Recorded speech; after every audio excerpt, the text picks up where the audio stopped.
कावीळ, ज्याला हिपॅटायटिस म्हटलं जातं, लक्षात ठेवा.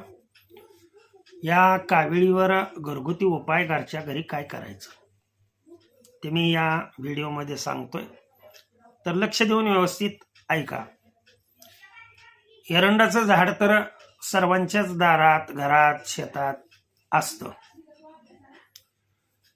या एरंडाच्या झाडाची पुढच्या डेऱ्या, म्हणजे जो कोंब आहे पुढचा, तो कोंब आणि त्या कोंबाच्या जवळची 1-2 पानं आणायची आणि ती पानं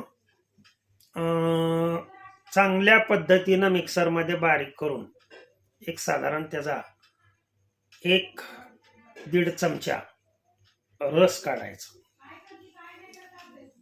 1 ग्लासभर पाणी घ्यायचं. या पाण्यामध्ये हा 1.5-2 चमचे जो रस काढलेला आहे तो मिसळायचा आणि थोडीशी साखर त्याच्यामध्ये टाकायची.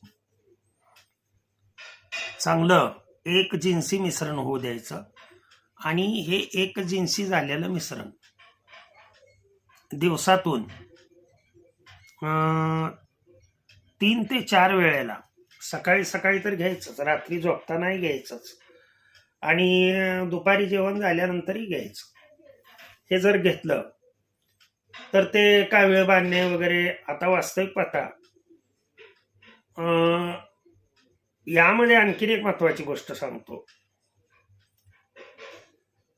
रताळी जर मिळाली, गोड, त्याला स्वीट पोटॅटो म्हणतात.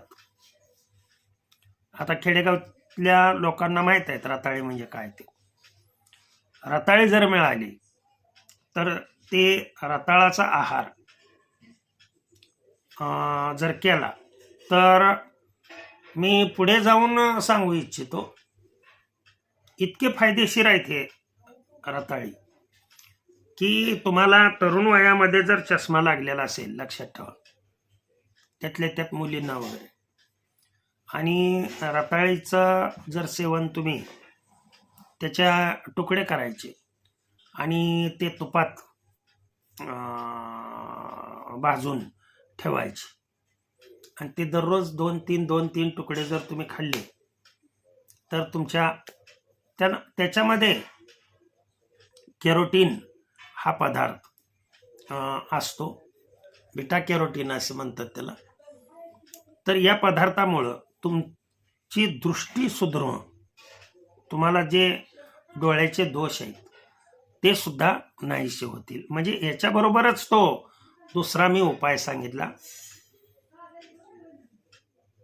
छोटे छोटे व्हिडिओ करून मी अनेक रोग जेणेकरून तुम्हाला असतील ते सहजासहजी कसे बरे करायचे ते मी सांगतोय छोट्या छोट्या व्हिडिओ मध्ये.